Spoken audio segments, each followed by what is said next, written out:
प्रधानमन्त्री ओलीजीले जसरी संसद विघटन गर्नुभयो, आफैले प्रहार गरेको त्यो संसद, आफैले हत्या गर्न प्रयत्न गरेको त्यो संसदमा फेरि उहाँले नै नेतृत्व गरेर बस्ने हाम्रै गतिविधिमा चाहिँ नि कहीँ सन्तुलन भएन। हामीले त्यसलाई चाहिँ एकमुख भएर यहाँहरू प्रतिपक्षको भूमिकामा नदेखिएकै हो। त्यसपछि प्रमुख प्रतिपक्षलाई सरकारको नेतृत्व गर्ने बाध्यात्मक अवस्था आयो भने त्यसबाट भाग्नु हुँदैन, किनभने प्रमुख प्रतिपक्षका विभिन्न दायित्वहरूमध्ये उसले एउटा चाहिँ नि के भने सरकार असफल भएको खण्डमा राज्यलाई सरकार शून्यतामा राख्नुहुन्न। दायित्व र निर्वाह अब काङ्ग्रेसले नै निर्वाह गर्नुपर्छ, काङ्ग्रेसले नेतृत्व गर्नुपर्छ भने हामीले त्यसबाट हट्ने भने होइन। विकास निर्माण, नेपाली जनताको स्वाभिमान र सम्मानको जगेर्ना गर्ने एउटा नयाँ राष्ट्रिय नीति र परिस्थिति निर्माण गर्छौँ। र फेरि आउने सरकार चाहिँ नि मलाई कुनै दुविधा छैन नेपाली काङ्ग्रेसकै नेतृत्वमा बन्छ। जतिसुकै ठुल्ठुला कुरा गरेर हामी यत्रो यात्रामा आयौँ, तर 5 वर्षसम्म स्थिर सरकार चाहिँ नि हुन सकेन। पार्टीहरूको बिचको विभाजन र मनोमालिन्यको प्रमुख कारक तत्त्व चाहिँ म के भन्छु भने पार्टीभित्रैको अलोकतान्त्रिक गतिविधिले हो। म एउटा विश्वस्त साथ भन्न सक्छु, ओलीजीको यसपालिको संविधानमाथिको आक्रमणपछि मलाई मनमा नै चाहिँ अत्यन्त हर्षित भएको छु जुन ढङ्गले राजनीतिक दलहरू सडकमा आए।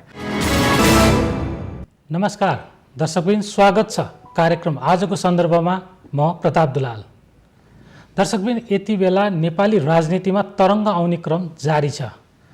पछिल्लो 1 महिनामा आइरहेका तरङ्गले नयाँ सत्ता समीकरणको ढोका समेत खोलिसकेको छ। यो अवस्थामा पनि कङ्ग्रेस यति बेला खुलिसकेको छैन। कङ्ग्रेसको यो निर्णयलाई यति बेलामा सुझबुझपूर्ण निर्णयको संज्ञा पनि दिएको छ। तर एउटा पक्षले भने नेपाली कङ्ग्रेस आन्तरिक विवादका कारण निर्णय गर्न नसकेको आरोप पनि लगाइरहेको छ। यी र यस्ता यावत समसामयिक विषयमा आज हामी छलफल गर्नेछौँ र यी छलफल गर्नका लागि नेपाली कङ्ग्रेसका नेता अर्जुन नरसिंह केसी हाम्रो स्टुडियोमा हुनुहुन्छ। आउनुहोस्, उहाँलाई स्वागत गरौँ। यहाँलाई स्वागत छ कार्यक्रममा। धन्यवाद। यहाँले पछिल्लो राजनीतिक परिवर्तन तरङ्ग जे भनौँ, यो प्रतिनिधि सभा विघटनदेखि अहिलेसम्मको अवस्थालाई यहाँले समग्र रूपमा नेपाली काङ्ग्रेसको एउटा जिम्मेवार नेताको हैसियतमा कसरी लिनुभएको छ? यो प्रतिनिधि सभा विघटनको जो परिस्थिति आयो त्यो सर्वथा नेपालको संविधानले परिकल्पना नगरेको, संवैधानिक व्यवस्था नभएको र संविधानमाथि नाङ्गो आक्रमण र हस्तक्षेप थियो। त्यो चाहिँ कता कता यो सर्वसत्तावादी अहङ्कारपूर्ण सोचबाट र दम्भहरूबाट अभिप्रेरित थियो भन्ने कुरा त स्वयं न्यायिक फैसलाबाट पनि देखाइसक्यो त्यो गलत थियो भन्ने। अब त्यो सर्वोच्च अदालतको त्यो फैसलापछि संविधानले एउटा आफ्नो गति लियो र संवैधानिक प्रक्रियाबाट संसद अगाडि बढ्छ भन्ने हामीहरूले जो विश्वास गरिरहेका थियौँ, त्यो विश्वासलाई फेरि अर्को फैसलाले चाहिँ नि अलिकति तितर-बितर र पार्टीहरूभित्र नै पुरानो स्थितिमा पूर्ववत स्थितिमा फर्किँदाखेरि त्यसले एउटा अर्को अन्यलको स्थिति सिर्जना गरेछ। अब यो अन्यलको स्थितिमा नेपाली कङ्ग्रेस प्रमुख प्रतिपक्ष छ र नेपालको इतिहासमा निरन्तर रूपबाट लोकतन्त्र, लोकतान्त्रिक पद्धति, संविधान, संविधानवाद र विधिको शासनको निम्ति सङ्घर्ष गरेर आएको पार्टीको नाताले अहिले हामीले सबै पक्षलाई संयोजन गरेर वैकल्पिक सरकार, किनभनेदेखि अब प्रधानमन्त्री ओलीजीले जसरी संसद विघटन गर्नुभयो, आफैले प्रहार गरेको त्यो संसद, आफैले हत्या गर्न प्रयत्न गरेको त्यो संसदमा फेरि उहाँले नै नेतृत्व गरेर बस्ने र फेरि त्यति मात्रै होइन, अहिलेसम्मको परिस्थिति र परिवेश हेर्नुहुन्छ भने लोकतन्त्र मूल्य पद्धतिले चल्छ। लोकतन्त्र संस्थाहरूबाट सञ्चालित हुन्छ। संस्थाहरूको एकअर्काको सन्तुलन, नियन्त्रण र शक्ति पृथकीकरणको आधारबाट चाहिँ नि लोकतन्त्रलाई जीवन्त राख्छ। सम्पूर्ण भएका संवैधानिक संस्थाहरूलाई ध्वस्त गरेर निरीह छाया बनाउँदै र एक छत्र रूपबाट हुकुमी र अहङ्कारपूर्ण सर्वसत्तावादी सोच, जसलाई चाहिँ मैले के भन्छु भने अब डेमोक्रेसीको नाम चाहिँ राखिदिने, तर यो हुङस्याङ मोडलको कम्पुचियन मोडलको डेमोक्रेसी खालि आवरण डेमोक्रेटिक तर सम्पूर्ण सत्ता कब्जा र नियन्त्रण गर्दै शासन सत्तालाई चाहिँ नि कब्जा गर्ने जो नीति छ त्यसको विरुद्धमा चाहिँ नेपाली काङ्ग्रेसले उभिनै पर्छ। हामी प्रमुख प्रतिपक्षको नाताले त्यसको निम्ति चाहिँ नि सबै पक्षसँग संयोजन गर्नु हाम्रो दायित्व पनि हो र नेपाली काङ्ग्रेस गणितीय दृष्टिकोणले तलमाथि भयो होला, तर नेपालको राजनीतिक परिस्थितिलाई जहिले पनि तरङ्गित गर्दै आएको ऐतिहासिक पार्टी हो। त्यसमा मलाई कुनै विवाद देख्दिनँ। तपाईँ तिनवटा ठुल्ठुला सङ्घर्षको नेतृत्व गरेको ऐतिहासिक ठुल्ठुला परिवर्तनका दस्तावेजहरू निर्माण अथवा संविधान निर्माणको दस्तावेज चाहे 15 साल भन्नुहोस्, चाहे 47 साल भन्नुहोस्, चाहे 72 साल भन्नुहोस्, हरेक दस्तावेज निर्माणमा नेतृत्व गरेको र यत्रो ठुलो हिंसात्मक द्वन्द्वपछि शान्ति प्रक्रियालाई चाहिँ अगुवाई र नेतृत्व गरेको पार्टी हामी अहिले सङ्ख्यातर कुनले केही कम बेसी भयौँ होला, तर त्यसको अर्थ राष्ट्रिय दायित्व जुन लोकतन्त्रको पक्षमा, संविधानको पक्षमा, नेपाली जनताको हितको पक्षमा, राष्ट्रिय स्वाभिमानको पक्षमा हामीले गर्ने दायित्व हामी पुरा गर्छौँ। हामी कहीँ हलमल्या छैनौँ।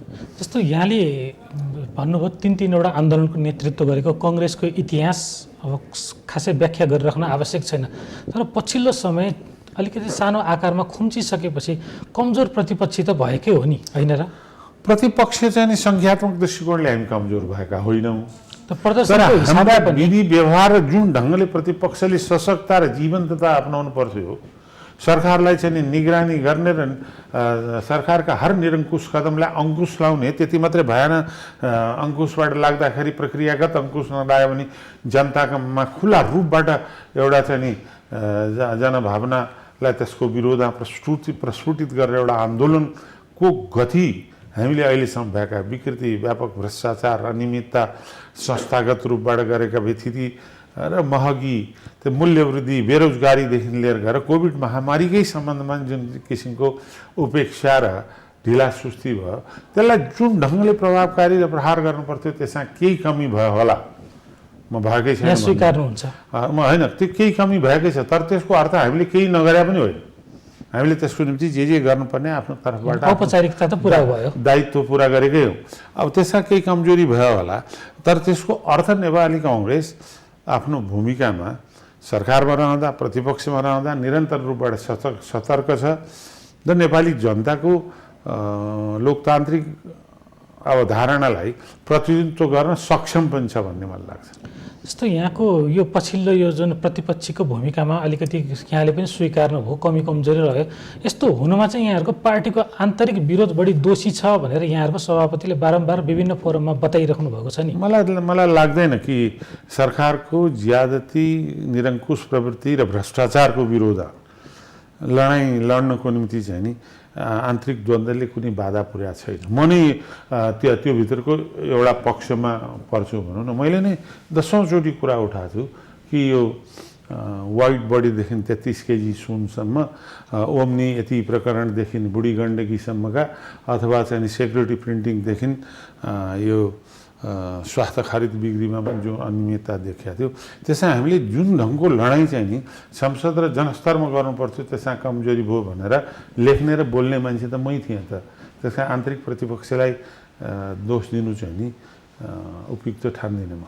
हाम्रै गतिविधिमा चाहिँ नि काहीँ सन्तुलन भएन, हामीले त्यसलाई चाहिँ एकमुख भएर यहाँहरू प्रतिपक्षको भूमिकामा नदेखिएकै हो त्यसले होइन। हामी जहाँसम्म प्रतिपक्षको भूमिका र यो देशमा भएका ज्यादती, निरङ्कुशता, अलोकतान्त्रिक गतिविधि, भ्रष्टाचारको विरुद्धमा त हामी जहिले पनि एकै ठाउँ थियौँ, अहिले पनि छौँ। अब बाँकी आन्तरिक कुरा त हाम्रो आफ्ना आफ्ना वाद विवाद संवाद लामोदेखि चलिरहेको चलिरहेछ, त्यो चल्छ भने यो लोकतन्त्रको सबभन्दा सुन्दर पक्ष पनि हो। पक्ष भनेको यही हो। ठिक छ, अब हामी नयाँ सत्ता समीकरण जुन अहिले पछिल्लो समय एकदम चर्चित बनेको विषयमा पनि प्रवेश गरौँ। जस्तै नेपाली कङ्ग्रेस अहिले यो नेकपाभित्रको विवादपछि अलिकति केन्द्रमा आइपुग्यो, अब सत्ता समीकरणको केन्द्रमा आइपुग्यो। जहिले पनि केन्द्रमा थियो नेपाली कङ्ग्रेस, अहिले सत्ता समीकरणको चाहिँ। नत्र यस अघिसम्म त एउटा दलको 64% मत भइसकेपछि यहाँहरूको खासै सत्ता समीकरणमा चाहिँ कमसेकम भूमिका कमै रहन्थ्यो होला, तर अहिले ती दल अब छुट्टै भिन्न भए यो बिचका प्रक्रियाहरू अब हामीले धेरै भनिसक्यो भएर सायद व्याख्या पनि गर्न नपर्ला। र यतिखेर कङ्ग्रेसले सुझबुझपूर्ण निर्णय गरेर अहिले कुनै सत्ता यस्तो खालको समीकरण बनाउँछु भनेर निर्णय गर्न नगरिहालेको अवस्था हो कि या यहाँहरूको आन्तरिक विवादको कारण यहाँहरू अहिले दुई पक्षमा विभाजित हुनुहुन्छ? विवाद अहिले पटक्कै छैन। होइन, कुन पक्षसँग कसरी जाने भन्ने विषयमा यहाँहरू दुई पक्षमा त हुनुहुन्छ नि। अब म देख्दिनँ कुनै पक्ष विपक्ष छ भनेर। अब मेरो चाहिँ नि व्यक्तिगत दृष्टिकोण र धारणा हेर्नुहुन्छ भने अब जुन खालको अनेकौँ झुटका पुलिन्दा र भ्रमका खेतीहरू बाँडेर स्थायित्व, स्थिरता र समृद्धि विकासको सपनाहरू बाँडेर मानौ कहिलेकाहीँ चाहिँ एउटा यस्तो भ्रम पनि छरिदिएको थियो त्यो तत्कालीन अवस्थामा कि वामपन्थी गठबन्धनले जित्यो भने जिम्दै स्वर्ग जाने भर्याङ पो बनाइदिन्छ भन्ने खालका अनेक आकाङ्क्षाहरू बाँडिया थियो। हामीले 3 वर्षको अवधि त खुला किताबको रूपमा रहेको छ नि, र 3 वर्षको कार्य र गतिविधिमा पनि साँच्चै भन्ने हो भने प्रचण्डजीले लेख्नु भयो 19 पेजको ओलीजीमाथिको आरोप, ओलीजीले जवाफ दिनुभयो 38 पेजमाथिको आरोप त त्यो जुन बेलासम्म विभाजित थिएन नेकपा साझा हो नि त्यो एकअर्काको आरोप। अब त्यसलाई त्यो किसिमको परिस्थितिमा हामी त्यो बेलामा रणनीतिक दृष्टिकोणले अथवा प्राविधिक दृष्टिकोणले पनि सबभन्दा पहिला त हामी कुनै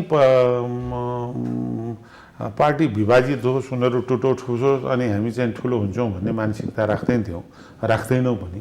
त्यस कारणले उहाँहरूको वैधानिक र प्राविधिक दृष्टिकोणले एउटा अन्तिम टुङ्गो लाग्ने हामीले सम्झौता गर्दा कोसँग गर्ने त, आखिर त दुइटै त नेकपाई थिए। त्यो परिस्थितिमा हामीले चाहिँ उहाँहरूको प्राविधिक र वैधानिक पक्षहरू स्पष्ट होस् भनेकै हो। तत्पश्चात आएपछि सर्वोच्चको अर्को फैसलाबाट चाहिँ नि पार्टीहरू दुईटा पूर्ववत स्थानमा नेकपा एमाले नेकपा माओवादी केन्द्रको रूपमा विभाजित भयो। तत्पश्चात चाहिँ नि हामीले सम्पूर्ण प्रतिपक्ष अहिलेको यथास्थितिको विरोधमा, अहिलेको बलजफ्तीपूर्ण अधिनायकवादी शैली, दम्भ र अहङ्कारको विरुद्ध सबैलाई एक ठाउँ जोडेर हामीले वैकल्पिक सरकार निर्माण गर्नुको निम्ति भूमिका अदा गर्नुपर्ने काङ्ग्रेसको कर्तव्य हो, किनभने हामी प्रमुख प्रतिपक्ष हौँ। प्रमुख प्रतिपक्षको काम एकातिर सरकारका हरेक गतिविधिलाई निगरानी गर्ने, त्यसलाई अङ्कुश लगाउने, गलत कामहरूलाई गलत भनेर संसद र सडकमा ल्याउने, र यसका बावजुद जुन बेला चाहिँ नि सरकार असफल हुन्छ त्यो बेला चाहिँ नि प्रमुख प्रतिपक्ष भने त वेटिङ गभर्मेन्ट पनि हो नि, वैकल्पिक सरकार नै हो। त्यसैले उसलाई चाहिँ नि मन्त्री स्तरीय सहुलियत दिइकन प्रमुख प्रतिपक्षको भूमिका लोकतन्त्रमा हुन्छ। अब त्यसले गर्दाखेरि प्रमुख प्रतिपक्षको नाताले हामीले सरकारमा दाबी गर्नुपर्छ, त्यसको निम्ति सबैलाई संयोजन गर्नुपर्छ भन्ने कुरा काफी रूपबाट हाम्रो बिचमा चलेको छ। त्यो केन्द्रीय कार्य समिति बसेर अन्तिम निर्णय त भइसकेको छैन। तर म चाहिँ के ठान्छु भनेदेखि हामी प्रमुख प्रतिपक्षको नाताले सम्पूर्ण प्रतिपक्षहरूलाई एकजुट गराएर सरकार नयाँ निर्माण गर्नुको निम्ति प्रमुख भूमिका लिएर हामी सरकार बाहिर बस्नु चाहिँ उपयुक्त हुन्छ काङ्ग्रेसको भावी आउने दिनको नीतिगत दृष्टिकोणले। किनभनेदेखि यो 5 वर्ष हामीलाई जनताले प्रमुख प्रतिपक्षको रूपमा पठाएका हुन्। एक त जनआदेशलाई स्वीकार गरौँ, दोस्रो यो अहिलेका अस्थिरता, भ्रष्टाचार, अन्यल गतिविहीनताको हामी कहीँ पनि के अरे संलग्न छैनौँ भन्ने दोस्रो पक्ष, र तेस्रो पक्ष चाहिँ के छ भनेदेखि तपाईँको जहिले पनि सरकारमा बस्न थाहा यो संसारभरि नै त्यहाँमाथि पनि हाम्रो जस्तो अल्प विकसित अथवा विकसित देशहरूमा चाहिँ नि जनताको राइजिङ एक्सपेक्टेसन हुन्छ, यति उर्लदो आकाङ्क्षाहरू हुन्छ। त्यो उर्लदो आकाङ्क्षा त हाम्रा सीमित स्रोत साधनले सरकारमा हामी बसेर पुरा त गर्न सक्दैनौँ। अनि त्यो सरकार विरोधी भएको गतिविधि हिजोको सरकार मात्रै होइन, तिमीले पो के गरेर भनेर खनिने स्थिति आउँछ।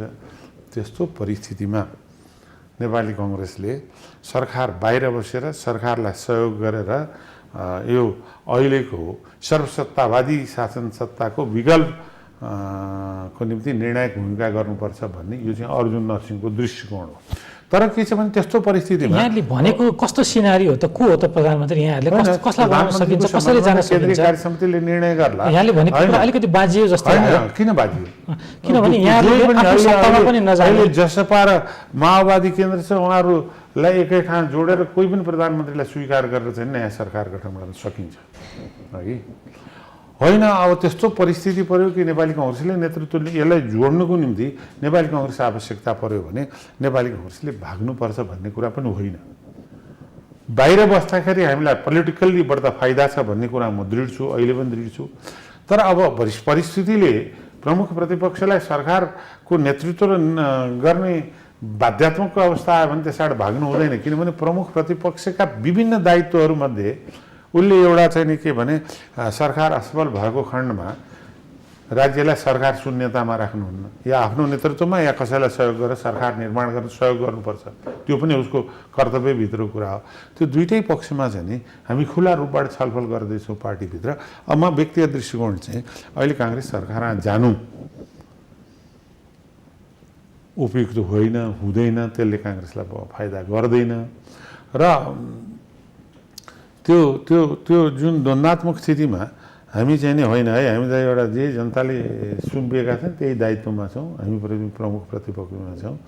यो भाले भिडन्त र अस्थिरता त उहाँकै कारणले तपाईँहरूले झन्नै 2/3 बहुमत दिएर पठाएकै पार्टीहरूको विवादले भयो त। हामी त we are not the cause of whole episode, यो कुनै चिजमा संलग्न छैनौँ भन्ने पक्ष चाहिँ नि हाम्रो निम्ति अझ सुन्दर र बलियो हुन्छ भन्ने मेरो धारणै हो। तर पार्टीमा बसेर हामी छलफल गरेर एउटा निष्कर्षमा पुर्याउँछौँ। दर्शकबिन, यति बेला कार्यक्रममा पालो भएछ विश्रामको। दर्शकबिन, कार्यक्रममा पुनः स्वागत छ। जस्तो यहाँले सरकार निर्माणको विषयमा काङ्ग्रेस जिम्मेवार छ भन्नुभयो, जस्तो संसदको एउटा दायित्व सरकार दिनु पनि हो। तर यति बेला त्यस्तो अवस्था छैन। यति बेला फुटेको दुई दल नेकपा एमाले र नेकपा माओवादी केन्द्रको संयुक्त सरकारको अवस्था छ। अब यतिखेर प्रधानमन्त्री ओलीले विश्वासको मत लिने चर्चा पनि चलिरहेको छ। कङ्ग्रेसले उहाँलाई विश्वासको मत दिएर सहायता गरेर स्थिरता दिन पनि सक्छन्। त्यो विकल्पमा यहाँहरू चाहिँ किन सोच्नु होइन? अहिले काङ्ग्रेसले केपी ओलीजीलाई नै विश्वासको मत दिनु भने काङ्ग्रेसको पोलिटिकल मोरलमाथि प्रश्न हुनसक्छ। हामीले उहाँको कदमलाई संवैधानिक रूपबाट चाहिँ नि संवैधानिक रूपबाट यो नाङ्गो हस्तक्षेप भन्यौँ, संविधानमाथिको आक्रमण भन्यौँ र निरङ्कुश प्रवृत्तिको द्योतक भन्यौँ। त्यति मात्रै भनेनौँ। हामीले वडादेखि गाउँपालिका नगरपालिका हुँदै प्रदेश निर्वाचन क्षेत्र, सङ्घीय निर्वाचन क्षेत्र, जिल्ला, हाम्रा भ्रातृ संस्था र शुभेच्छुक संस्थालाई पनि त्यसको विरोधमा परिचालन गऱ्यौँ। भन्दाखेरि फेरि यथावत स्थितिमा चाहिँ नि ओली सरकारलाई समर्थन गर्ने भने नेपाली कङ्ग्रेसको पोलिटिकल मोरल, राजनीतिक नैतिकताले दिँदैन, त्यतातिर हामी सोच्न सक्दैनौँ भन्ने। तर यहाँको सभापति चाहिँ अलि सघन वार्तामा हुनुहुन्छ प्रधानमन्त्री ओली। होइन, सभापति अब कहाँ कहाँ कसरी वार्ता गर्नुहुन्छ? एउटा पोलिटिकल पार्टी र राष्ट्रिय रूपबाट प्रमुख प्रतिपक्षी दलको नेताले विभिन्न पक्षसँग वार्ता संवाद त रहि नै रहन्छ। त्यो निरन्तरता रहनु स्वाभाविक पनि हो। र सरकारमा बसेका कुनै पक्षले प्रमुख प्रतिपक्षसँग भेट्न खोज्यो भने भेट्ने र आफ्ना कुराहरू विनिमय गर्ने पनि स्वाभाविक कुरा हो। म त्यसलाई त्यही ढङ्गले त म भन्न सक्दिनँ। त भनेपछि कङ्ग्रेसको बटम लाइन चाहिँ सरकार परिवर्तन हो भन्न मिल्छ। परिवर्तन नै हो, परिवर्तन गर्नुपर्छ। सरकार परिवर्तन कि प्रधानमन्त्री ओली परिवर्तन? त त्यसमै सरकार परिवर्तन भन्नासाथ ओलीजी स्वतः पर्छ। किनभने उहाँको दलमा पनि विकल्प हुन सक्छ। होइन, उहाँको दलको विकल्प त उहाँहरूले आन्तरिक रूपबाट मिलाउने हाम्रो कुरा होइन। हामी समग्र रूपबाट सर्वोच्च अदालतको दोस्रो फैसला नआइन्जेलको परिस्थितिमा समग्र नेकपा मालेलाई एउटै दृष्टिकोणले हेर्छौँ। किनभने त्यो बेलामा भएका गतिविधिको कति प्रतिशतको अंशियार छन् मलाई थाहा छैन। सत्तामा जो बस्यो त्यही गर्दा अंशियार होला, तर अंशियार त हो। त्यसपछिको कालखण्डमा जसरी छुट्टिएर अहिले नयाँ ढङ्गबाट आएको छ, त्यसमा चाहिँ नि हामीले यी सबै पक्षसँग जो हिजो ओलीजीको संविधान संशोधन संविधानमाथिको आक्रमणको विरोधी शक्ति थिए, ती विरोधी शक्तिलाई नै हामीले मित्र शक्तिको रूपमा राजनीतिक रूपले हेर्नुपर्छ। भने यहाँको दुई धार छ कङ्ग्रेसभित्र। एउटा चाहिँ यहाँले भनेको जस्तै छ भने अर्को त फेरि होइन, प्रधानमन्त्री ओलीसँग मिल्दा हामीलाई प्रदेश स्तरसम्म फाइदा हुन्छ, त्यहाँसम्म सोच्नुपर्छ भन्ने लाइन पनि मैले चाहिँ कुनै फाइदा देखाएको छैन र हाम्रो पार्टीभित्र त्यस्तो धारणा पनि मैले देखाएको छैन है। यहाँको पदाधिकारी बैठकले यो विषयमा निर्णय गर्न नसक्नुको कारण चाहिँ के त स्पष्ट किन हुन सक्दैन? स्पष्टै छ। हाम्रो पदाधिकारीको निर्णयबाट म त उपस्थित थिइनँ। अब सरकार निर्माण गर्नुको निम्ति सभापतिजीलाई इनिसिएटिभ लिने कुरा, साथीहरूले भनेको कुरा सुन्नुमा आएको छ। म चाहिँ के छ भने त्यसमा अलिकति मेरो पहिलो प्राथमिकता चाहिँ सरकार बाहिर बसेर सरकार निर्माण अरू दलहरूसँग गरेर जानुपर्छ। अहिले सरकारमा काङ्ग्रेस जान आतुर गर्ने, हतार गर्ने, सत्ता लोलुपता देखाउने काङ्ग्रेसको निम्ति हितकर हुँदैन भन्ने लाग्छ। तर सत्ता नेतृत्वै काङ्ग्रेसले गर्नुपर्ने स्थिति आयो भने हामी त्यसबाट भाग्ने कुरा छैन। भनेपछि प्रधानमन्त्री पाएको अवस्थामा काङ्ग्रेसले नेतृत्व गर्छ, अन्यथा सत्तामा सामेल हुँदैन, समर्थन प्रधानमन्त्री गर्न सक्छ। पाएको अवस्था पनि नभन्नुहोस्, अलि सिधा भनौँ न। प्रतिपक्षको दायित्व र निर्वाह अब काङ्ग्रेसले नै निर्वाह गर्नुपर्छ, काङ्ग्रेसले नेतृत्व गर्नुपर्छ भने हामीले त्यसबाट हट्ने भने होइन। तर के छ भन्दैन, हामी त्यसै आतुर भएर बार्गेनिङ कसैतिर गर्ने भन्दा विकल्पको सरकार निर्माण गर्नुतिर हामी संलग्न रहनुपर्छ। त्यसबाट नै हामीलाई फाइदा हुन्छ। र फेरि यो अहिले नेकपा एमाले र माओवादी केन्द्रको बिचको जुन तिक्तताको एउटा सीमा रेखा नागा छ नि, त्यो स्थितिमा हामीले हेर्दाखेरि त यो हिजो संविधानमाथिको आक्रमण, हाम्रा मौलिक धेरै विचारधाराहरू फरक छन्। ती मौलिक र हाम्रा सोचहरू लिबरल डेमोक्रेसीको सोचमा हामी बरु इन सम एक्सटेन्ट एमालेसँग नजिक दृष्टिकोण राख्न सक्छौँ। तर यो इस्यु जुन इस्युले अहिलेको परिस्थिति निर्माण गर्यो, संविधानविहीनता र संसदलाई पङ्गु बनाएर हो लोकतान्त्रिक पद्धतिमाथि चुनौती दियो, त्यो बेलामा त सँगै लड्नेहरू नै हाम्रो मित्र शक्ति हो नि। अहिले यो पहिलो यो चरणको कुरा गर्दा तर यहाँले मित्र शक्ति भनिरहेको एउटा घटक जनता समाजवादी पार्टी त केही बार्गेनिङ गरेर प्रधानमन्त्री ओलीसँग सम्झौताको लागि त बारम्बार बालुवाटार जाने लगायतका काममा त व्यस्त भइराख्नु भएको छ। अब सुन्छु, तर उहाँहरूले जे गर्नुहुन्छ संयुक्त रूपबाटै निर्णय गर्नुहुन्छ। त्यसमा मलाई चाहिँ नि उहाँहरूको एकता, उहाँहरूको सुझबुझमा मलाई कहीँ अविश्वास छैन। तर उहाँहरूले यदि होइन प्रधानमन्त्री ओलीसँग सम्झौता गर्नुभयो र उहाँसँग सत्ता समीकरणमा जानुभयो भने 2 वर्षको लागि त प्रधानमन्त्री ओली ढुक्कसँग होइन। हेर्नुहोस्, अब यो एउटा कुरा चाहिँ के भने, हामीले लडाइँ गरे त केपी ओलीको व्यक्तिगत विरोधात होइन। केपी ओलीजीलाई व्यक्तिगत रूपले केही पक्षहरू मलाई पनि मनपर्ने होला, यो व्यक्तिगत कुरा हो। तर के छ भने जुन विधिविहीनता, संविधानविहीनता र यो अन्यलको परिस्थितिलाई तेरो राष्ट्रलाई लाने अहङ्कार र दम्भ देखाउनु भयो, त्यसको विरोध हो नि। त्यस कारणले अहिले एउटा विधिवत रूपबाट उहाँले संसदभित्र बहुमत पुर्याएर सरकार निर्माण गर्नुभयो भने हामी प्रमुख प्रतिपक्षले सबै बाँकी शक्तिलाई एक ठाउँ राखेर सशक्त प्रतिपक्षको भूमिका निर्वाह गर्नुपर्छ। अनि यो यहाँहरूले चाहिँ अब खुलेरै हामी सत्ता निर्माणमा लाग्छौँ, ल आउनुहोस् भनेर आह्वान गरे भने त यो सम्भावना त अलिक कम रहन्थ्यो होला नि। काङ्ग्रेसले अहिले निर्णय गर्न नसक्दा अरू अन्य दलहरू सशक्त यो मात्रै पनि अब यो कुरा चाहिँ नि जनता समाजवादी पार्टीसँग भइसकेको थिएछ, त्यसले गति लिन्छ। अब यहाँहरू संसदमा कसरी प्रस्तुत हुनुहुन्छ त? अब संसद त पहिला त यसलाई टुङ्गो लाउनु पऱ्यो नि। यो स्थिति टुङ्गो लागेछ नि संसदमा प्रस्तुत हुने कुरा हुन्छ। सबभन्दा पहिला त के छ भने, सबभन्दा पहिला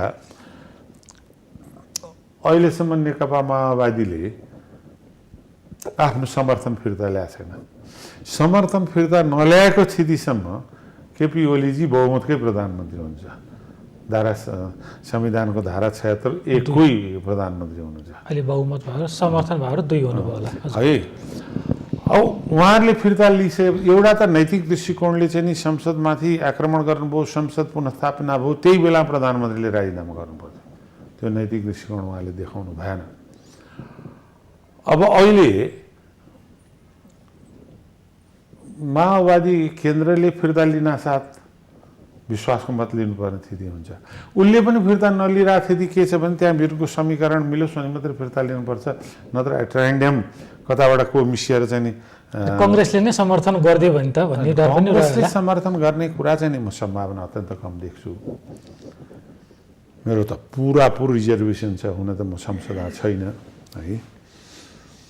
त कुनै पनि पक्षको समर्थनबाट चाहिँ नि गर्न सक्ने स्थिति भयो हुनाले सबै दलहरू यसलाई चाहिँ नि विधिवत रूपबाट संसदीय गणितको हिसाबले चाहिँ नि आफ्ना आफ्ना अब क्यालकुलेसन भन्नुहोस्, त्यसको निर्णायक बिन्दुमा चाहिँ कसरी पुग्नुपर्छ भनेर सोच्दैछन्। त्यसलाई अलिकति दिन धैर्यतै राख्नुहोस्। भनेपछि अब आगामी संसद बैठक सुरु हुने बेलासम्म यहाँहरू स्पष्ट भइसक्नुहुन्छ? आगामी संसद बैठक भने 3 गते बोलाएको छ, 3 गतेभित्र स्पष्ट हुन्छ हुनु म तपाईँलाई भन्न सकिँदैन। तर आउने यो अन्यलताको स्थितिले नयाँ भनौँ न अन्तर्राष्ट्रिय चलखेल हुने लगायतका कामहरूको सम्भावना पनि त छ नि। यहाँहरूले यसलाई अलि अवमूल्यन गरे हो कि नेपाली काङ्ग्रेसले विशेष गरी? होइन, हामीले अवमूल्यन गर्ने कुरा त कहिले छँदै छैन, हामी गर्दैनौँ। हामी राष्ट्रिय परिवेशलाई केन्द्रबिन्दु राखेर नेपालको स्वाभिमान, लोकतन्त्र र संविधानलाई आधार मानेर आफ्नो गतिलाई अगाडि बढाउँछौँ, बढाइ पनि त्यसै गरिरहेका छौँ। अब राष्ट्रिय अन्तर्राष्ट्रिय खेल आफ्नो आफ्नो ढङ्गले चाहिँ नि हेर्नुहोस्, हामी आपसमा नै रातभरि घरमा झगडा गर्न थाल्यौँ भने पल्लो घरको छिमेकीले मेरो निन्द्रै डिस्टर्ब हो, हल्ला नगर न भन्छ। त्यस कारण यो हामीमाथि, हाम्रो निर्णय हामी नै गर्छौँ, हाम्रो निर्णय गर्न हामी सक्षम छौँ भन्ने हामीभित्र, हरेक दलभित्र र हरेक दलको नेतृत्वभित्र आवश्यकता छ। र मलाई लाग्छ दलहरूमा यो मानसिकता छ, बुझेका छन्। अब जस्तो यहाँहरू अब अहिले पछिल्लो समय चाहेर नचाहेर यहाँहरू प्रतिपक्षमै बस्न रुचाइराख्नु भएको थियो 5 वर्षसम्म, जनताको म्यान्डेट भन्दै। तर चाहेर नचाहेर सत्ता समीकरणमा मुछिनु परिहाल्यो। होइन, सत्ता समीकरण गर्ने र नयाँ सरकार दिने त प्रतिपक्षको दायित्वै हो, त्यो धर्मै हो। त्यसभन्दा बाहिर हामी बस्न सक्दैनौँ। अहिले हामीले चाहिँ नि ल हामी कतै पनि लाग्दैनौँ, प्रमुख प्रतिपक्षी मात्रै तटस्थ भएर बसौँ भने त्यो तटस्थ भने त अहिले सरकारलाई सहयोग गरे हो नि त। त्यस कारण त्यो आधारमा काङ्ग्रेसले गर्दैन भन्ने कुरा म विश्वास छु। किनभने उसले प्रतिपक्षमै मत दिनुपर्छ। त्यसमाथि पनि यत्रो ठुलो संविधानमाथिको आक्रमणपछि अहिले भएका गतिविधिको विकसित भएका घटनाक्रमलाई हेरेर हामी चुपचाप लाएर बस्दैनौँ। अब हाम्रो अघिल्तिर दुईवटा स्पष्ट विकल्प छ। एउटा चाहिँ नि आफ्नै नेतृत्वमा सरकार बनाउन पहल कदमी गर्ने, अर्को चाहिँ नि तपाईँहरूमध्ये कोही नेतृत्व गर्नुहोस्, हामी पुरा रूपबाट सहयोग गर्छौँ, हामी सरकार बाहिर बसेर चाहिँ नि फ्लोरबाट समर्थन गर्छौँ भन्ने दुईवटा रणनीति काङ्ग्रेसले चोइस गर्ने कुरा हो। तर वैकल्पिक सरकार बनाउनुको निमित्त काङ्ग्रेसले को अघिल्तिर गम्भीरतापूर्वक, क्रियाशीलतापूर्वक र सम्पूर्ण शक्ति लगाएर गर्नुपर्ने त उसको दायित्व हो, उसको धर्म हो, उसको चाहिँ नि प्रतिपक्षी भूमिका पनि हो। जस्तै यहाँले कुनै एउटा आफू बाहेकको दललाई समर्थन गर्न सकिने प्रस्ताव भनेको पछिल्लो समय जसपामा महन्त ठाकुरलाई संसदीय दलको नेता बनाउने र उहाँलाई प्रधानमन्त्रीमा प्रस्ताव गर्ने भनेको यहाँकै प्रस्तावबाट सिर्जना भएको हो। त्यसपछि होइन, हामीले अहिले त्यसरी नाम तोक्नु भएको छैन, यहाँ सक्दैनौँ। हामी व्यक्तिगत रूपबाट 3टा दल बसेर आपसमा एउटा सहमतिपूर्ण निर्णय हुँदाखेरि काङ्ग्रेसको नेतृत्व पनि ठिक छ, होइन कसैको नेतृत्व दाबी छ भने काङ्ग्रेसलाई एउटा सङ्कट छ। यतिखेर वास्तवमा माओवादी केन्द्रलाई विश्वास गरिहाल्ने अवस्था छैन। यहाँहरूले स्थानीय चुनावमा गर्नुभयो र उहाँहरूसँग दिगो गएन। यो ऐतिहासिक परिवेशमा त्यो पक्ष छ। हामी स्थानीय निर्वाचन लड्यौँ सँगसँगै, तर हामीले हाम्रै सरकारमा हुँदाहुँदै नेकपासँग जसरी चाहिँ एमालेसँग जुन सम्झौता भयो, ती पृष्ठभूमिहरू छन्। तर ती पृष्ठभूमिहरूको बावजुद पनि एउटा कुरा के छ भने यो लोकतान्त्रिक यात्रामा, सङ्घर्षको यात्रामा हिजो अस्ति के गरे भनेर सोच्नुभन्दा नि हामी सतर्क हुँदाहुँदै पनि कसैलाई पनि अहिले चाहिँ नि यो निरङ्कुशताको विरुद्धको सङ्घर्षमा खुला दिलले सहयोग गर्ने, त्यसलाई सन्तुलन कसरी गर्न सकिन्छ त्यो सन्तुलन मेकानिजम पनि पार्टीले निर्माण गरेर ओभरअल कमान्ड गरेर जान सक्ने परिस्थिति निर्माण गर्न सक्छ काङ्ग्रेसले, र काङ्ग्रेस त्यो क्षमता राख्छ भन्ने कुरा मलाई विश्वास। जस्तै अब कङ्ग्रेसले यतिखेर गर्ने सम्झौता कस्तो खालको हुन्छ? अहिले तत्काल सरकार परिवर्तन मात्र हुन्छ कि अब आगामी निर्वाचनसम्मकै खालको हुन्छ? होइन, अब पहिला त यसको विस्थापन र नयाँ वैकल्पिक सरकारको स्थापना पछिको यात्रामा हाम्रा नीतिगत रूपबाट चाहिँ सहमतिपूर्ण दस्तावेजहरू निर्माण होला। अब निर्वाचन चाहिँ नि मेरो दृष्टिकोणले त अहिले यो विभाजित र जुन मनस्थितिको संसद छ त्यो संसद अब 2 वर्ष चल्ने भन्दा पनि आउने 1-1.5 वर्षभित्र अर्ली इलेक्सनमा जानु उपयुक्त हुन्छ भन्ने मलाई लाग्छ। त्यो त परिस्थिति, परिवेश, आवश्यकता, दलहरूको सामञ्जस्यता र वस्तुगत राष्ट्रिय परिस्थिति त्यो सबैले निर्णय गर्ने कुरा हो। भनेपछि अहिले चाहिँ भविष्यको चित्र यस्तै हो भन्न सक्ने अवस्था छ? अहिले भविष्यको चित्र भन्दा पनि वैकल्पिक सरकार चाहिँ नि अहिलेको निरङ्कुशताको विरुद्ध निर्माण गर्नुको निम्ति काङ्ग्रेसले सशक्त भूमिका निर्वाह गर्नु, त्यो चाहिँ बटम लाइन हो काङ्ग्रेसको। अब यहाँको पार्टी राजनीतिभित्र पनि प्रवेश गरौँ। यहाँको अब महाधिवेशन हुँदैछ भदौमा, त्यतातिर के छ तयारी? होइन, हेर्नुहोस्, अहिले नेपाली काङ्ग्रेसको अघिल्तिर 2टा प्रमुख दायित्व छ। एउटा देशको संविधानलाई अब यो प्रक्रिया र ट्र्याकमा त आइसकेको छ, तर यसलाई ट्र्याकमा अरू ल्याएर चाहिँ नि स्मुथली गतिशील बनाएर संविधानको रक्षा गर्नुपर्ने। अर्कोतिर हाम्रो त्यत्तिकै ठुलो चुनौती चाहिँ के छ भने पार्टीको विधानको सुरक्षा गर्नुपर्ने। हाम्रो पार्टीको विधानले 4 वर्ष मात्रै कार्यकाल हो। 4 वर्षको कार्यकालमा हामीले अधिवेशन गर्न सकेनौँ। हामीले महासमितिदेखि केन्द्रीय कार्य समितिमा निरन्तर यसको सम्बन्धमा आवाज उठायौँ, तर भएन। नभएपछि 1 वर्ष विधानले जो अवधि थप्ने अधिकार थियो त्यसलाई प्रयोग गरेर 5 वर्षको बनायौँ। फागुनभित्र अधिवेशन भइसक्नुपर्छ। फागुनको आज हामी कति गते छौँ? अन्तिम दिन सिद्धियो है। भनेपछि अब हामीले देशको संविधानले दिएको 6 महिनालाई प्रयोग गरेर भदौमा चाहिँ नि अधिवेशन गर्ने जुन निर्णय गरेका छौँ त्यसको विकल्प हामीसँग छैन।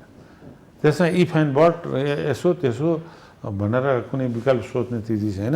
हाम्रो सम्पूर्ण शक्ति त्यतिर केन्द्रित हुनुपर्छ र यो अधिवेशनबाट नै नेपाली कङ्ग्रेस बढ्ता ऊर्जाशील, बढ्ता सशक्त, बढ्ता जीवन्त र पार्टी चाहिँ नि अब नेता प्रधान होइन नीति प्रधान, व्यक्ति प्रधान होइन विचार प्रधान। कङ्ग्रेसको पार्टीभित्र प्रजातन्त्र आउँछ त्यसले होइन? प्रजातन्त्र त अहिले छ। जसले यो देशमा प्रजातन्त्रको स्थापना गर्यो, श्री गणेश गर्यो, त्यो पार्टीलाई त्यस्तो आरोप गम्भीर हुन्छ। तर के छ भने आन्तरिक लोकतन्त्रमा जो अभाव छ, हाम्रो पार्टीहरूको प्रवृत्ति चाहिँ नि हामी लोकतान्त्रिक पद्धतिको निम्ति अत्यन्त ठुल्ठुलो सङ्घर्ष गऱ्यौँ। 3टा सङ्घर्ष गऱ्यौँ, नेतृत्व गऱ्यौँ, पद्धतिको निम्ति सङ्घर्ष गऱ्यौँ, तर नेतृत्व गर्नेहरूको प्रवृत्ति लोकतान्त्रिक बनाउन सकेनौँ। आफूभित्रको निरङ्कुशता मेट्न सकेन। आफूभित्रको अहिले त सबभन्दा ठुलो कुरा यता हेर्दा उता हेर्दा काङ्ग्रेस मात्रै होइन, अहिले लेटेस्ट घटना अरू पार्टीको नि हेर्दाखेरि सिद्धान्त प्रवृत्ति नै लोकतान्त्रिक बनाउनु पर्ने आवश्यकता छ र पार्टीलाई सुधार, लोकतान्त्रिक सुधार पार्टीभित्र बनाउनु पर्ने आवश्यकता छ। किनभने लोकतन्त्रको पहिलो प्रमुख पाठशाला भने नै पार्टी हो। त्यसैले सुशासन सिकाउँछ, त्यसैले भ्रष्टाचार विरोधी मानसिकता निर्माण गर्छ, त्यसैले जनसम्पर्क र जनताप्रति उत्तरदायी हुनेपन सिकाउँछ, त्यसैले खुलापन सिकाउँछ, अनि त्यसैले सुशासन सिकाउँछ। अब त्यहीँबाट बिग्रेपछि सरकारमा जाँदा त्यो उसै बिग्रिन्छ। त्यसमा पार्टीहरूमा सुधार अभियान अहिलेको सबभन्दा ठुलो आवश्यकता हो, democratic reformation inside the party. अब त्यसमा चाहिँ नि अन्य पार्टीहरूको नि हिजो यस्ता गतिविधिले पनि देखिरहेको छ। हिजो अस्ति के मात्रै हामी कहाँ पनि केही त्यो छुवाछुत त्यो स्थिति छ। त्यसलाई हामी 14औं अधिवेशनमा सशक्त र जीवन्त बनाएर एउटा पार्टी, नयाँ पार्टी निर्माण गर्छौँ। दर्शकबिन, कार्यक्रममा फेरि पालो भएको छ विश्रामको। दर्शकबिन, पुनः स्वागत छ कार्यक्रममा। यति बेला हामी नेपाली कङ्ग्रेसका नेता अर्जुन नरसिंह केसीसँग वर्तमान राजनीति, नेपाली कङ्ग्रेस लगायतका विषयमा छलफल गरिरहेका छौँ। जस्तै यहाँले एकदम रोचक प्रसङ्ग उठाउनु भयो। यहाँहरूको यो अधिवेशनले पार्टीभित्रको निरङ्कुश प्रवृत्ति, अलिकति शब्द यसलाई त्यसरी पनि सुधार गर्छौँ, सुधार गर्ने प्रतिबद्धता गर्नुभयो। तर वास्तवमा अहिले अघिल्लो महाधिवेशन र अहिले हेर्दाखेरि अघिल्लो महाधिवेशनमा यहाँहरूको जम्मा 2वटा धार देखिएको थियो। अहिले यति धेरै धार देखिएको छ, यति धेरै ध्रुव देखिएको छ, यसले फेरि यहाँले भनेको जस्तो अवस्था आउन सहज होला त? कुनै ध्रुव छैन। तपाईँहरूले देख्नुभयो। किनभने मात्रै यो लोकतन्त्र भनेकै के भने वाद प्रतिवाद र संवादको प्रक्रिया हो। विचारको विविधता यसको सौन्दर्य हो। कहिलेकाहीँ यसमा चाहिँ नि के छ भनेदेखि व्यक्तित्वको टकराव पनि हुनसक्छ, व्यक्तित्व प्रदर्शनको होडबाजी पनि हुनसक्छ। तर ती सम्पूर्ण कुराको बावजुद नेपाली कङ्ग्रेसभित्र 2टा मात्रै विचार छ। एउटा यथास्थितिबाटै पार्टी चलाउन सकिन्छ, हामीले जे गरेका छौँ त्यो ठिकै हो भन्ने। अर्को होइन, पार्टीभित्र आमूल सुधारको आवश्यकता छ। आन्तरिक पार्टी सुधार मात्रै होइन, राजनीतिक दृष्टिकोणले, सामाजिक दृष्टिकोणले, आर्थिक दृष्टिकोणले पनि हामी अहिलेसम्म समाजवादी धारणालाई बोक्दा बोक्दै पनि सीमान्तकृत, उपेक्षित, गरिब, निमुखा, असम्पन्नहरूको सामाजिक न्याय र सामाजिक सुरक्षा र उनीहरूको आएको सुनिश्चिततामा हामीले जति जोड दिनुपर्थ्यो त्यो पक्ष अहिलेको सबभन्दा महत्त्वपूर्ण कुरा। आउने दिनमा हामी त्यसलाई अरू प्रभावकारी रूपले जाने नीति तय गर्छौँ भने राजनीतिक रूपले त हामी उदार लोकतान्त्रिक पद्धतिमाथि विश्वास गर्छौँ। त्यस कारण लोकतान्त्रिक समाजवादलाई हामीले हिजो 2012 सालमा नेपाली कङ्ग्रेसले समाजवादी आफूलाई जुन घोषणा गर्यो त्यो लामो यात्रामा हामीहरूले कहाँ के समाजवादी अवधारणा अनुसार गर्नुपर्ने कामहरूमा चिप्लेका छौँ। त्यसलाई फेरि समेट्दै चाहिँ नि नयाँ सामाजिक न्यायको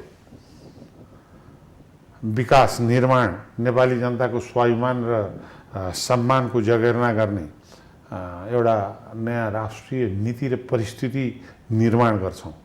र फेरि आउने सरकार चाहिँ नि मलाई कुनै दुविधा छैन नेपाली काङ्ग्रेसकै नेतृत्वमा बन्छ र हामीले अहिलेसम्मका अनुभवलाई सुधारेर एउटा नयाँ ढाँचा, नयाँ दृष्टिकोण, नयाँ सङ्कल्पसहित नेपाली जनताको समुन्नति र आर्थिक विकासतिर हामी केन्द्रित हुनुपर्छ। हामी राष्ट्रियताको सवालमा पनि जहाँ जसले जतिसुकै भने पनि कहिल्यै कसैसँग झुकेनौँ, फेरि पनि झुक्दैनौँ। तर सद्भावना, मित्रताका कुरा चाहिँ कोसँगको वस्तुगत यथार्थको आधारमा बढी आवश्यकता छ, कोसँग सन्तुलित रहनुपर्छ, यी कुराहरू त पार्टीले आवश्यकता अनुसार निर्णय गर्ने कुरा हो। हामी त्यसमा चाहिँ नि गम्भीर पनि छौँ, नेपाली काङ्ग्रेसले बुझेको पनि छ, नेपाली काङ्ग्रेस अलमल्ल्या छैन। तर अहिले यसरी सत्ता समीकरणमा अब कतै कतै चाहेर नचाहेर मुसिनुपर्ने अवस्थामा कङ्ग्रेसको आगामी दिन सहज होला त? यहाँले भनेको जस्तो ठुलो पार्टीको रूपमा आउन सहज होला त? जति बाहिर बस्दा यहाँहरूलाई फाइदा हुन्थ्यो त्यो फाइदाको अवसर त यहाँहरूले गुमाउनुहुन्छ नि त। विश्वासका साथ भन्छु, अझ सरकारमा नगए त झनै सजिलोसँग हामी राम्रो बहुमतमा आउँछौँ। सरकारमा जाँदाखेरि चाहिँ मलाई चिन्ता के छ भनेदेखि हाम्रा काम गराई, हाम्रा दृष्टिकोणहरू काम गराई मात्र होइन, जुन सत्ता परिवर्तन हुने जुन समीकरणको लागि जुन हदसम्म जानुपर्ने अवस्था छ, त्यहाँभित्र चाहिँ विभिन्न दलका सन्तुलन र तिनीहरूको माथि साङ्लोमा गर्ने नगर्ने काम गर्नुपर्ने ती परिस्थितिबाट काङ्ग्रेस मुक्त भएर आफ्नो यात्रा चाहिँ नि निर्विघ्नतापूर्वक अगाडि बढाउन सत्ता बाहिरै बसेर नयाँ सरकार निर्माणमा सहयोग गर्नुपर्छ भन्ने मेरो दृढ धारणा हो। भोलि हाम्रो पार्टीभित्र छलफल अनि म त्यही राख्छु। तर त्यसको अर्थ नेपाली काङ्ग्रेस प्रमुख प्रतिपक्षको नाताले बाँकी रहेका दलहरूलाई संयोजन गर्दा उसकै नेतृत्व चाहिन्छ भने पनि हामीले विगतलाई चाहिँ नि एउटा त्यसलाई चाहिँ नि व्हाइट पेपर त नभनु, त्यो ब्ल्याक पेपरको रूपमा जनतालाई बताएर अब के गर्छु, हाम्रो सीमा चाहिँ यो, हामी यसरी गर्छौँ भनेर व्हाइट पेपर जनता बिचमा राखेर जानुपर्छ। कङ्ग्रेसले गरेर मात्र सरकार सफल हुने त होइन नि। फेरि जस्तो यहाँहरूले कमसेकम 3 देखि 4 दलसँग मिलेर जानुपर्ने हुन्छ यसको लागि होइन। कम्तीमा 3 दल हुन्छ। कङ्ग्रेसले चाहेर मात्र सरकारले सबै चिज गर्न सक्दैन, फेरि ती सबैको जस लिनुपर्ने हुन्छ नि त। यो बार्गेनिङ गर्नुपर्ने काम, नगर्नुपर्ने कामहरूमा चाहिँ नि काङ्ग्रेस नमुछिँदाखेरि उसलाई चाहिँ नि जनताको बिचमा जान र जनताले चाहिँ हो यो पार्टी त सरकारमा जाने आतुर गरेन, यसैले चाहिँ लोकतन्त्र बचाउँछ भन्ने अरू बढी विश्वासको सिर्जना गर्न सक्छौँ भन्ने धारणा नै मैले त्यसो भने हो। तर अब प्रमुख प्रतिपक्ष सरकारविहीन बनाएर त बस्दैन। सरकारको नेतृत्व चाहिँ नि काङ्ग्रेसले गर्नुपर्छ भन्ने स्थिति र त्यसमा सहमति भयो भने काङ्ग्रेस सरकारमा बस्दै नभने कुरा होइन। तर त्यसको निम्ति चाहिँ नि आफ्ना कालखण्डलाई छुट्याएर त्यसको जस चाहिँ जनताको बिचमा स्पष्ट रूपले भन्ने गरेर यो बाध्यात्मक परिस्थिति हामीले नचाहँदै पनि सरकारको नेतृत्व गर्नु परेको कुरा नेपाली जनताले पनि थाहा पाउन्, त्यसरी जानुपर्छ। यहाँले त्यस्ता सहमति नगर्दा त फेरि यो सरकार ढल्ने अवस्था नरहला फेरि। किनभने जस्तो जसपाको केही मागहरू जुन अहिले सार्वजनिक भएको छ, जस्तो हत्यामा सजाय पाइरहेको जसपा सरकारमा बसोस्, माओवादी सरकारमा बसोस्, उनीहरूले कुन माग पुरा गर्नुपर्छ।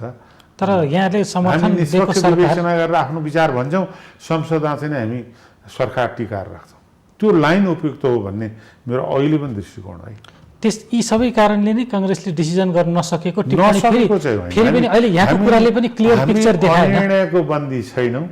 हाम्रा सबै दृष्टिकोणले हाम्रा साथीहरूले वैकल्पिक सरकार निर्माण गर्न हाम्रो सभा के अरे तदारुकतापूर्वक इनिसिएटिभ गर्नको निम्ति सभापतिलाई भनिसकेको छ। अब वैकल्पिक सरकार गठन गर्दाखेरिका दुईटा विकल्पहरू चाहिँ हामी आफू बसेर सोच्छौँ, सल्लाह गर्छौँ। त्यसको जस्तो यहाँले समर्थन दिएको सरकारले गरेको गलत कामको पनि त अब जस्तो कङ्ग्रेसलाई त आइपुग्ला नि फेरि। होइन, त्यस्तो प्रत्यक्ष आफै बसेर गर्ने र अब सरकारले गरिसकेका कुरालाई हाम्रो सरकारलाई सहयोग गर्ने भने त संसदमा टिकाउनु हो नि। हामी प्रतिपक्षमा बसेर उसले जम्मै गरेका काम चाहिँ नि साथी फड्के किनारा भनेर यो ठिक गर्यो भन्नु पर्दैन। ट्याग त लगाइदिन्छ नि उहाँहरूले लिइराख्नु। ट्याग लगाए पनि हामी सार्वजनिक रूपले भन्छौँ यो गलत काम भयो भनेर, त्यो अधिकार सुरक्षित रहन्छ नि। खालि संसदमा vote of confidence no confidence बेला हामी उभिदिन्छौँ त्यो सरकार। तर यहाँले जस्तै एउटा प्रधानमन्त्री केपी ओलीजीको एउटा कदम बाहेकका कुरा गर्ने हो भने त यहाँले गर्ने कुराले अस्थिरता पनि देखियो नि त फेरि। कसरी अस्थिरता? किनभने उहाँ दुई दलहरू बिचमा सरकार बन्न सक्ने, फेरि नयाँ समीकरणको चर्चा चल्ला, फेरि सत्ता परिवर्तन होला। तीन दल एक ठाउँ हुनासाथ कसरी कतिन्जेल एक ठाउँ हुन्छन्, कतिन्जेल होइन त्यो त कतिन्जेल त तपाईँको हो के ओलीजीले नै जसपा लिएर गए नि अथवा जसपा तपाईँले भने जस्तै म त विश्वास गर्दिनँ त्यसमा पनि विभाजन गरेर लिएर जाने कुरा मलाई विश्वास छैन। जसपा धेरै खारिएका नेताहरू छन्, धेरै लामो सङ्घर्ष गरेर आउनुभएका नेताहरू छन्। अब त्यो त्यसो हो भने त्यो पनि त कति दिन हो त? त्यो अस्थिरता त प्रवेश गर्यो जुन दिन 2/3। तर यदि कङ्ग्रेसले स्थिरता चाहन्छ भने त केपी ओलीजीसँग सम्झौता गरिदिने हो भने त यो गलत कुरा। त्यो त्यसमातिर चाहिँ हाम्रो नैतिकताले दिँदैन। यो प्रश्नमा हामी प्रवेशै गर्न चाहँदैनौँ। काङ्ग्रेसले गर्नै हुँदैन त्यो। तर त्यो एउटा विकल्प छ भन्ने चाहिँ यहाँको सभापतिको गर्नु हुँदैन भेटघाटले र त्यो काङ्ग्रेसको निम्ति अत्यन्त आत्महत्याकारी हुन्छ। हामी कुन मुखले जनता भेटाउन जान्छौँ? अहिलेसम्म केपी ओलीजीलाई गरे विरोधहरूको समर्थन गर्न जाने? यो पोलिटिक्स भने त इस्यु वाइज कुरा हो। मुद्दाहरूमा चाहिँ असहमति बोकेर जाने हो, मुद्दाहरूमा सहमति बोकेर जाने हो। मैले त्यो सम्भावना देखिँदैन। भनेपछि अब कङ्ग्रेसको बटम लाइन सरकार परिवर्तन, नयाँ सत्तारोहण र त्यही अनुसार संसदमा प्रस्तुति भन्ने भयो। र कङ्ग्रेसको आन्तरिक विवाद यहाँहरूले सुधार दृष्टिकोणले चाहिँ यी दुईटामा के नेतृत्व गर्ने या बाहिर बसेर सहयोग गर्ने हाम्रा मतमतान्तर छन्। तर सरकार वैकल्पिक सरकार निर्माण गर्नको निम्ति काङ्ग्रेस संयोजनकर्ता नेतृत्वकर्ताको भूमिका काङ्ग्रेसले अदा गर्नुपर्छ भन्ने कुरामा काङ्ग्रेसभित्र सबैको एकमत छ। अलि यो समय लगाउँदा मैले यहाँलाई फेरि दोहोऱ्याएँ यो प्रश्न, समय लगाउँदा यो फेरि नयाँ घटनाक्रम विकसित हुने अवस्था देखिन्छ नि त। त्यसमा चाहिँ कङ्ग्रेस अलि सतर्क नभए हो कि जस्तो चुप लागेर बस्दा जस्तो जसपाकै फुट्ने सम्भावना यहाँलाई अब? मलाई लाग्दैन त्यो बाहिर तपाईँको सूचनामा आएका सूचनाले सम्प्रेषण गरेका कुरा नै सत्य होला भन्ने मलाई लाग्दैन। अनि विगतमा त्यसको अभ्यास भएको पनि हो। अहिलेसम्म त्यहाँका प्रमुख नेताहरू बाबुरामजी, उपेन्द्रजी, महन्तजी या महतोजीका टिप्पणी हेर्दा त कहीँ पनि समर्थन गर्छु भनेर त सुनेको छैन। बरु उहाँहरूको के छ भने जो आउँदा नि हाम्रा समस्याहरू सम्बोधन भएन भन्ने गुनासोहरू छन्। त्यो गुनासो हामीले सुन्नु पनि पर्छ। र नेपाली कङ्ग्रेस त फेरि मधेसको मामलामा तत्कालै संविधानको घोषणा पछि पहिलो संशोधन पनि हामीले गरेका हौँ सुशील कोइरालाकै प्रधानमन्त्रीत्वमा। दोस्रो संशोधन पनि हामीले प्रस्तुत गरेका हौँ। तत्कालीन एमाले नै नमानेर त्यो संशोधन पास हुन सकेन।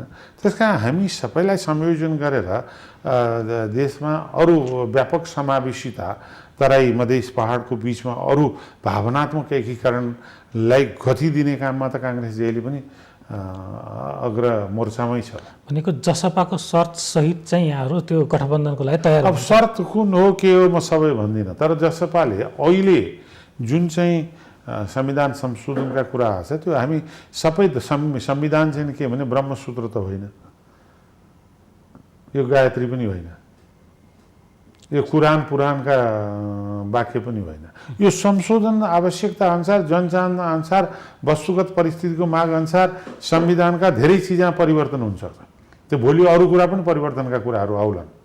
प्रक्रियाले त्यो परिवर्तन हुन्छ। त्यस्तै मधेसका साथीहरूले उठाएका परिवर्तनका कुरा पनि हामी गम्भीरतापूर्वक लिएर राष्ट्रहितको निम्ति देशको स्वाभिमान र सम्मानलाई जगेर्ना गरेर तराईको सम्मान, स्वाभिमान, प्रतिष्ठा, पहिचानलाई पनि सुनिश्चित गर्ने गरेर हामी त्यसमा तयार छौँ।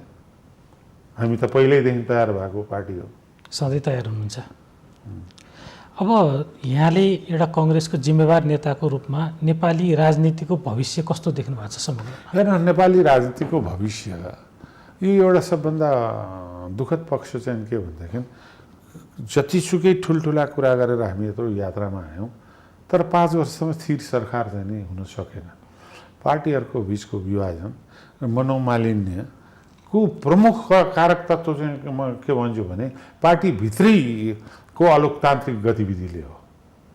यहाँ प्रवृत्ति चाहिँ पार्टीको नेतृत्व गर्नेहरूको के छ भने एको हम द्वितीयो नास्ति, म एउटा हुँ दोस्रो कोही पनि छैन, अहम ब्रह्मास्मि, म नै ब्रह्मा हुँ। त्यो खालको प्रवृत्ति होइन। लोकतन्त्र भनेको हो एउटाले अर्कोलाई सम्मान गर्ने, विवाद भएका कुरालाई विधिवत रूपबाट छलफल गरेर, यो त गिभ एन्ड टेकको प्रोसेस हो कि मैले केही भन्छु, तपाईँले केही भन्नु होला, हाम्रा मौलिक मतभेद होला, तपाईँका केही सत्य, मैले भने केही सत्य, अर्कोले भने केही सत्य, तिनलाई संयोजन गरेर त्यसलाई, किनभने जिन्दगीको यात्रा भने नै द्वन्द्वको यात्रा हो। घरभित्र, घर बाहिर, साथीसँग, श्रीमान श्रीमतीसँग द्वन्द्व त भइरहन्छ नि एउटा विषयवस्तु। त्यसलाई संयोजन गर्ने कुरा चाहिँ सबभन्दा ठुलो कुरा हो। म तपाईँलाई कति बेर समय छ थाहा छैन, मलाई मेरै आमाले भन्नुभएको, मेरो बुवा अब गाउँको अलिकति आफ्नै ढङ्गको प्रभाव थियो होला काजीको रूपमा। उहाँले एकजना मान्छे अलिक गरिब निमुखै हो, उसले के बिरायो, उहाँ एकदम गाली गरिदिनु भयो, त म कहाँ नआइज, त मेरो बस्या त्यो जग्गा घर सब छाडिदियो भनेर हाम्रै घरमा बस्या मान्छे। अनि आमाले चाहिँ नि भनेको म सम्झन्छु, मैले धेरै ठाउँ भनेको छु, मलाई पनि सुन्ने गरे, यार तेरो बुवा यत्रो ठुलो गाउँको सबैले सम्मानित भए मान्छे, एउटा गरिबले बिगारे त बिगाऱ्यो, अब नगर पो भन्ने त। ती तिनवटा ब्रह्मा विष्णु महेश्वर तिनटै बराबर भनेर मानिन्छ, तिनवटामा कोही ठुलो र सानो छैन। तैपनि शिवजीलाई देवादिदेव महादेव किन भनिन्छ? शिवजी चाहिँ देवमा पनि महादेव भन्दाखेरि उहाँले सबलाई मिलाएर राख्न सक्नुहुन्छ। आफू साँडे चढेर हिँड्ने, श्रीमतीको वाहन चाहिँ सिंह, आफू गलामा सर्प बोक्ने, जेठो छोरोको वाहन मुसा, सर्पले भेटाए मुसालाई खाइहाल्ने, श्रीमतीको वाहनले भेटाए साँडेलाई खाइहाल्ने। अनि अर्कोतिर चाहिँ नि अर्को छोराको वाहन मयूर, मयूरले भेटाए सर्पलाई खाइहाल्ने। यो सबलाई संयोजन गर्न सक्ने भावनाले महादेव भा भनिन्छ। त्यहाँ नेतृत्व गर्ने मान्छेले यो संयोजन गर्न सक्नुपर्छ। संयोजन नै क्षमता हो नेतृत्वको। तपाईँले सुन्न सक्नुपर्छ, उसका कुरालाई पनि जति सकिन्छ 10% त उसले भनेका सत्य होला। त्यसलाई संयोजनकारी क्षमता चाहिँ नि पार्टीहरू र नेतृत्वमा कम देखियो।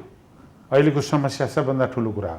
त्यसले गर्दा लोकतन्त्रलाई नै जटिलतातिर, लोकतन्त्रलाई नै कमजोर बनाउने, लोकतान्त्रिक पद्धतिमा चाहिँ को बारेमा ठुल्ठुलो भाषण गर्ने, तर लोकतान्त्रिक प्रवृत्ति निर्माण हामीले गर्न नसक्ने जो स्थिति छ, त्यो नै म चाहिँ लोकतन्त्रमाथिको चुनौती भन्न चाहन्छु है। होइन भने म एउटा विश्वस्त साथ भन्न सक्छु, ओलीजीको यसपालिको संविधानमाथिको आक्रमणपछि मलाई मनमा नै चाहिँ अत्यन्त हर्षित भएको छु। जुन ढङ्गले राजनीतिक दलहरू सडकमा आए, राजनीतिक दल त आउँथे नै, उनका सत्ता सङ्घर्ष गर्नुपर्ने स्वार्थ पनि थियो होला, तर यत्रो कलाकार, साहित्यकार, पत्रकार, कविदेखि लिएर यो सङ्गीतकारदेखि नागरिक समाज जसरी ओर्ले, फेरि त्यसमा पनि अत्यन्त यङ युवा पिँढी जसरी अगाडि आयो, अब यो देशमा कोही कुनैको शक्ति छैन लोकतन्त्रलाई चाहिँ नि परिवर्तन गर्ने। त्यो चाहे एकदलीय निरङ्कुशताको सर्वसत्तावादको कुरा गरेर हतियारका कुरा गर्ने हुन्, या राज्यलाई बोकेर राज्यको हतियारबाट चाहिँ यो देशमा लोकतन्त्र नियन्त्रण गर्छु भन्ने कसैको ताकत छैन। त्यो क्षणिक मात्रै हुन्छ। त्यस कारण लोकतन्त्र हामी कहाँ सुदृढ सुनिश्चित छ, तर त्यो लोकतन्त्रलाई सुदृढ सुनिश्चित गर्न पार्टीहरूभित्र लोकतान्त्रिक आचरण, पद्धति र प्रक्रियालाई अझै निर्माण गर्नुपर्ने, अझै त्यो प्रक्रियालाई सशक्त र जीवन्त बनाउनु पर्ने कामतिर हामी सबैले लाग्नुपर्छ। यो पार्टी ऊ पार्टी भनेर चाहिँ म भनिरहेको छैन। यहाँको पार्टी सहितका सबै पार्टीमा त्यो खालको अभ्यास चाहियो। सबै